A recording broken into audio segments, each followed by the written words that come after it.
میرے نبی پاک صلی اللہ تعالی علیہ وسلم نے فرمایا شعبان میرا مہینہ ہے، رمضان میرے رب کا مہینہ ہے۔ اتنی برکتوں والا مہینہ، اتنی شانوں والا مہینہ ماہ رمضان، آپ نے کچھ باتوں کا بڑا ہی خیال رکھنا۔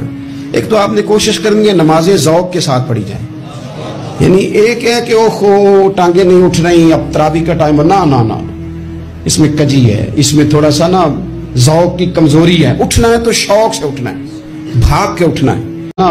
ذوق کی کمزوری ہے، اٹھنا ہے تو شوق سے اٹھنا ہے، بھاگ کے اٹھنا ہے۔ آپ نے مسجد کے ساتھ دلچسپی پیدا کرنی ہے، کوشش کرنی ہے مسجد کی صفائی بھی رمضان میں ہمارے ہی سے ہی آئے۔ آپ نے اپنے علاقوں کی مساجد کی صفائی، نماز شوق سے پڑھنی ہے، شوق سے۔ آپ نے رمضان المبارک میں کوشش کرنی ہے کہ آپ یہ کہیں کہ زیادہ سے زیادہ میں نہ دوسروں کو نواز سکوں، میں نہ چپکے سے پہنچوں کسی غریب تک، خود سے جاؤں اور رمضان سے پہلے جاؤں۔